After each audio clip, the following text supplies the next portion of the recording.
ഏവം ദേവ ചതുർദശാത്മകജഗദ്രൂപേണ ജാതഃ പുനഃ തസ്യോർധ്വം ഖലു സത്യലോകനിലയേ ജാതോസി ധാതാ സ്വയം യം ശംസന്തി ഹിരണ്യഗർഭമഖിലത്രൈലോക്യജീവാത്മകം യോ ഭൂൽസ്ഫീതരജോ വികാരവികസന്നാനാ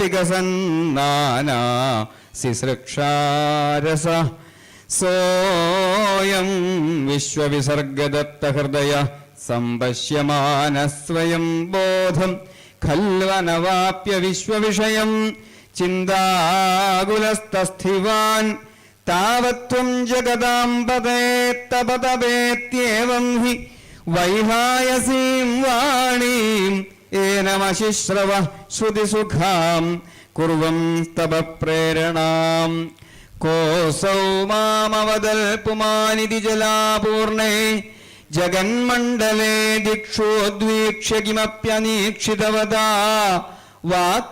വാക്യാർത്ഥമുത്പശ്യത ദിവ്യം വർഷസഹസ്രമാത്തതപസാ തേന ത്വമാരാധിത തസ്മൈ ദർശിതവാനസി സ്വനിലയം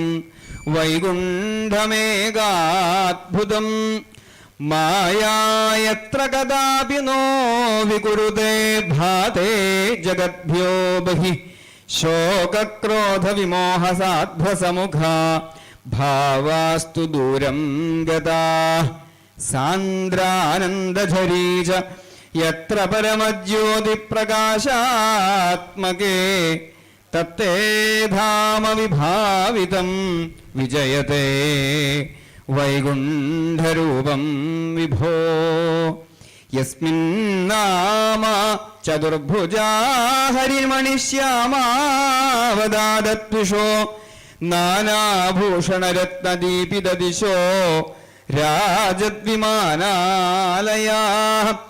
ഭക്തിപ്രാപ്തതഥാവിദോന്നതപദാ ദിവ്യന്തി ദിവ്യാജനാ തത്തേ ധാമ നിരസ്തസർവശമലം വൈകുണ്ഠരൂപം ജയേത് നാനാദിവ്യവധൂജനൈരഭിവൃത വിദ്യുല്ലതാതുല്യയാ വിശ്വോന്മാദനഹൃദ്യഗാത്രലതയാ വിദ്യോദിതാ ശാന്തരാ ത്വത്പാദാംബുജസൗരഭൈതകുതുകാ ലക്ഷ്മീ സ്വയം ലക്ഷ്യത്തെ യസ്മിൻ വിസ്മയനീയ ദിവ്യവിഭവം തത്തേ പദം ദേഹി മേ തത്രൈവം പ്രതിദർശിതേ നിജപദേ രത്നാസനാധ്യാസിതം ഭാസ്വൽ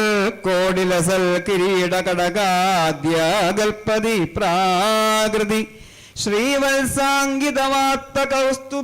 ശ്രീവത്സാംഗിതവാത്തകൗസ്തുഭമണിച്ഛായാരുണം കാരണം വിശ്വേഷാം തവ രൂപമൈക്ഷത വിധി തത്തേ വിഭോ ഭാതു മേ കാളാംഭോദകളായ കോമളരുചീചക്രേണ ചക്രം ദിശാമാവൃണ്വാനമുദാരമന്ദഹസിതസ്യന്ത പ്രസന്നാനനം രാജത്കമ്പുഗദാരി പങ്കജധര ശ്രീമദ്ഭുജാമണ്ഡലം സൃഷ്ടുസ്തുഷ്ടികരം വപുസ്തവ വിഭോ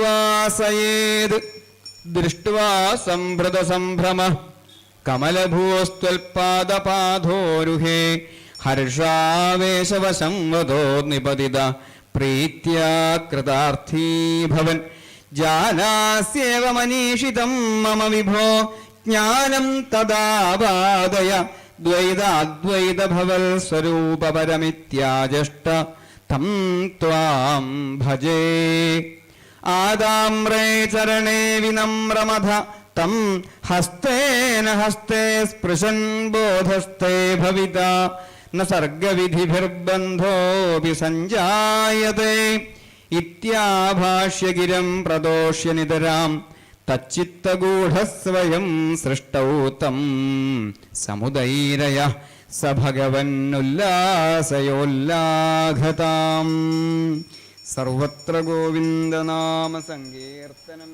ഗോവിന്ദ ഗോവിന്ദ. നാരായണാഖില ഗുരോ ഭഗവൻ നമസ്തേ. അടുത്തത് ബ്രഹ്മാവിൻ്റെ തപസ്സും പ്രാർത്ഥനയും വരണ 7ാമത്തെ ദശകമാണ്. 7ാമത്തെ ദശകത്തിൽ ബ്രഹ്മാവിൻ്റെ തപസ്സും വൈകുണ്ഠ ദർശനമാണ്. വിരാൾ പുരുഷൻ്റെ സത്യലോകത്തിൽ ബ്രഹ്മാവ് ജനിക്കുന്നതും സൃഷ്ടികർമ്മത്തിന് മുമ്പായിട്ട് തപസ് ചെയ്തിട്ട് ഭഗവാനെ പ്രത്യക്ഷനാക്കുന്നതുമാണ് അതിൻ്റെ വിഷയം. അത് ഞാൻ വിസ്തരിക്കുന്നില്ല. 7ാമത്തെ ദശകം ഭഗവാന്റെ ഒരു രൂപമൊക്കെ പറയുന്നുണ്ട്. മനോഹരമായിട്ടുള്ള ആ നാരായണനെ എങ്ങനെയാണ്, നാരായണൻ്റെ ശരീരത്തെ എങ്ങനെയാണ് ബ്രഹ്മദേവൻ കണ്ടതെന്നൊക്കെ ഭട്ടതിരി നന്നായിട്ട് വർണ്ണിക്കുന്നുണ്ട്. എന്നിട്ട് അവസാനിപ്പിക്കുന്ന സമയത്ത് ആദാമ്രേ ചരണേ വിനമ്രമഥ തം ഹസ്തേന ഹസ്തേ സ്പൃശൻ എന്ന് തുടങ്ങണ ആ ശ്ലോകത്തിൽ അങ്ങയുടെ ചുവന്ന് തുടുത്ത പാദങ്ങളിൽ വണങ്ങിയിട്ടുള്ള ആ ബ്രഹ്മദേവനെ 2 കൈകൊണ്ടും പിടിച്ച് എണീപ്പിച്ചിട്ട് അങ്ങ് പറഞ്ഞു അത്രേ, നിനക്ക് ജ്ഞാനം ലഭിക്കും, സൃഷ്ടികർമ്മം നിന്നെ ബാധിക്കില്ല. ഇങ്ങനെ അദ്ദേഹത്തിനെ സന്തോഷിപ്പിച്ചിട്ട് ബ്രഹ്മാവിൻ്റെ ഉള്ളിൽ അന്തര്യാമിയായിട്ടിരുന്നു കൊണ്ട് സൃഷ്ടിക്ക് പ്രേരണ കൊടുത്ത ഭഗവാനെ എന്നെ രോഗങ്ങളിൽ നിന്ന് മോചിപ്പിച്ച് സന്തോഷിപ്പിക്കണേ എന്നാണ് അപ്പോഴും പറയണത്. ചതുശ്ലോകിയെക്കുറിച്ച് ഒരക്ഷരം മിണ്ടുന്നില്ല ഭട്ടതിരി. ചതുശ്ലോകിയെ മിണ്ടുന്നില്ല. അതെന്താ കാരണം എന്നുള്ളത് അജ്ഞാതമാണ്. അഹമേവാസമേവാഗ്രഹം തുടങ്ങണ ഭാഗവതത്തിൻ്റെ 4 വിശേഷ ശ്ലോകങ്ങളെ, മൂലശ്ലോകങ്ങളെ ഭട്ടതിരി അവിടെ മിണ്ടുന്നില്ല. ഈ ദശകത്തിൻ്റെ പ്രത്യേകത എന്താ വെച്ചാൽ വൈകുണ്ഠത്തിൻ്റെ ഒരു മാനസിക ദർശനം ഭക്തന് കൊടുക്കൂ. ഇത് വൃത്തിയായിട്ട് വായിച്ച് ധ്യാനിക്കുന്ന ഒരാൾക്ക് വൈകുണ്ഠം കാണാനാണ്, അത് അനുഭവിക്കാൻ പറ്റുമോ അത്രേ. ഏകാഗ്രമായിട്ടുള്ള തപസ്സിൽ കൂടെ മാത്രമേ ഭഗവാനെ കാണാൻ കഴിയൂ, അല്ലെങ്കിൽ അറിയാൻ കഴിയൂ എന്നുള്ള സത്യം ബ്രഹ്മാവിൻ്റെ കഥയെ കൂടെ ഭട്ടതിരി നമുക്ക് കാണിച്ചു തരുന്നു. അത് കഴിഞ്ഞാൽ അതിൽ ആ ദശകത്തിൽ കുറച്ച് പാഠങ്ങളുണ്ട്. ഒന്ന്, മിണ്ടാതിരിക്കണം. വലിയ വലിയ ഉത്തരവാദിത്വങ്ങൾ, ബ്രഹ്മാവിനെ പോലുള്ള റെസ്പോൺസിബിലിറ്റീസ് നമുക്ക് വരുമ്പോൾ നിശബ്ദത പാലിക്കുകയാണ് ആദ്യം വേണ്ടത്. എവിടെ? പുറത്തല്ല. പുറത്ത് കർമ്മനിരതനാവാൻ ബഹളം വയ്ക്കാം, അകത്ത് കഴിയുന്നത്ര നിശബ്ദത കണ്ടെത്തണം. അപ്പോഴാണ് സ്ട്രെങ്ത് വരുള്ളൂ. അതേമാതിരി ഉൾക്കാഴ്ചയില്ലാത്ത കർമ്മം വലിയ ആശയക്കുഴപ്പമുണ്ടാവും. എന്തിനാണിത് ചെയ്യണത് എന്നറിയാത്ത ചെയ്യണത് എന്തും, അത് ആചാരമാണെങ്കിലും വീട്ടിലെ കാര്യമാണെങ്കിലും ദർശനം വേണം. എന്തിലും ഒരു ദർശനം വേണം, ഒരു ഫിലോസഫി വേണം, ഒരു ഉൾക്കാഴ്ച വേണം. ആ ഉൾക്കാഴ്ചയില്ലാണ്ട് എന്തു ചെയ്താലും ആ കർമ്മം നമുക്ക് ആശയക്കുഴപ്പമുണ്ടാവും. ഭഗവാൻ എപ്പോഴും ആദ്യം തന്നെ കാണിക്കും, അതിനുശേഷമാണ് പ്രപഞ്ചത്തിനെ മനസ്സിലാക്കി തരിക. ഭഗവാന്റെ രീതി അതാ. തന്നെ കാണിച്ചു തന്നിട്ടാണ് പ്രപഞ്ചത്തിനെ കാണിച്ചു കൊടുക്കുന്നത്. ആദ്യം തൻ്റെ ഒരു സ്വരൂപം കാണിച്ചു കൊടുത്തു, അതിനുശേഷം പ്രപഞ്ചത്തിൻ്റെ സ്വഭാവത്തെ കാണിച്ചു കൊടുത്തു. ദർശനത്തിന് ശേഷം പിന്നെ ഭഗവാൻ എവിടെ പോണത്, എവിടേക്കാണ് അപ്രത്യക്ഷനായത്? ഗുരുവായൂരപ്പൻ പോണത് വേറെ എവിടേക്കോ അല്ല, നമ്മുടെ അകത്തേക്കാ. പിന്നെ അദ്ദേഹം പണിയെടുക്കുന്ന മുഴുവൻ നമ്മുടെ അകത്തിരുന്നിട്ടാണ്. ഭഗവാനെ സാക്ഷാത്കരിക്കുന്ന ഒരു വ്യക്തിക്ക് എഞ്ചിനായിട്ട് പ്രവർത്തിക്കണം പിന്നെ ഭഗവാൻ തന്നെയാണ്. അതുകൊണ്ടാണ് നിമിത്തമാത്രം ഭവസവ്യസാചിൻ, നീ വെറുതെ നിമിത്തമായിട്ടിരുന്നാൽ മതി, ഞാൻ പ്രവർത്തിച്ചോളാം എന്ന് പറഞ്ഞു വെച്ചത്. അതുകൊണ്ട് എന്ത് ചെയ്യണം എന്നറിയാണ്ട് നമ്മളൊരു ഡിലമയിൽ വരുമ്പോൾ, കൺഫ്യൂഷൻസ് വരുമ്പോൾ, ഒരു പ്രത്യേക സാഹചര്യത്തിൽ എന്താ തീരുമാനം എടുക്കണമെന്ന് അറിയാണ്ടിരിക്കുക, അങ്ങനത്തെ ബുദ്ധിമുട്ടുകളൊക്കെ വരണ സമയത്ത് ചെയ്യേണ്ടത് എന്താ വെച്ചാൽ ആദ്യം ശ്വാസം ശ്രദ്ധിക്കുക, ശാന്തമായിട്ടിരിക്കുക, എന്നിട്ട് സ്വയം പറയുക തപസ് തപസ് തപസ്. ആ വാക്ക് മാത്രം ഉച്ചരിച്ചാൽ മതി എന്നാണ്. എന്നിട്ട് ഉള്ളിലേക്ക് നോക്കുക, പ്രാർത്ഥിക്കുക, അങ്ങയുടെ വൈകുണ്ഠം എൻ്റെ ഉള്ളിൽ കാണിച്ചു തരണേ, എൻ്റെ കർമ്മങ്ങൾ അങ്ങയിലേക്ക് ഒഴുകട്ടെ, അങ്ങേന്ന് അത് തിരിച്ചു ഒഴുകട്ടെ എന്ന് പ്രാർത്ഥിക്കുക. വേറൊന്നും ചെയ്യേണ്ടെന്ന് 3 പ്രാവശ്യം പറയുക തപസ് തപസ് തപസ് എന്ന്. കാരണം ബ്രഹ്മാവ് കൺഫ്യൂഷനായിട്ട് ചുറ്റും നോക്കിയപ്പോൾ പാലാഴിയുടെ വെള്ളം, ഈ വെള്ളം ഇങ്ങനെ കരയിൽ വന്ന് അടിക്കുമ്പോഴും വെള്ളം കൂട്ടിയിടിക്കുമ്പോഴും തമ്മിൽ ശബ്ദം ഉണ്ടാവും. തടാകത്തിൻ്റെ തീരത്ത് പോയിരുന്നിട്ടുള്ളവർക്കറിയാം തപ്പ തപ്പ തപ്പ തപ്പ തപ്പ തപ്പ തപ്പ തപ്പ തപ്പ ഇങ്ങനൊരു സൗണ്ട് ഉണ്ട്. തപാ തപാ തപാ, തപസ് ചെയ്യുക തപസ് ചെയ്യുക തപസ് ചെയ്യുക എന്ന് പറയുന്നത്. ജലാശയത്തിൻ്റെ അടുത്ത് പോയിരുന്ന ജലാശയം നമ്മളോട് പറഞ്ഞത് തപസ് ചെയ്യുക തപസ് ചെയ്യുക തപസ് ചെയ്യുക എന്നാണ്. മലമ്പുഴ റിസർവയറിനോട് പോയിരുന്നാൽ മതി. ആ കവഭാഗത്ത് പോയിട്ട് മിണ്ടാണ്ടിരിക്കുക. കവഭാഗത്ത് പോയിട്ട് മിണ്ടാണ്ടിരുന്ന് കഴിഞ്ഞാൽ സാക്ഷാത്കാരം കിട്ടും. ഞാൻ കാര്യമായിട്ട് പറയുന്നത്, ധ്യാനിക്കാൻ പറ്റിയ സ്ഥലമാണ്. ആരും പോകാറില്ല എന്നുള്ളൂ. പാലക്കാട്ടുകാർ ഒട്ടും പോവില്ല. കണ്ണി കണ്ടവർ കുപ്പിയായിട്ട് പോവും, അന്യനാട്ടിൽ നിന്ന് വന്നിട്ട്.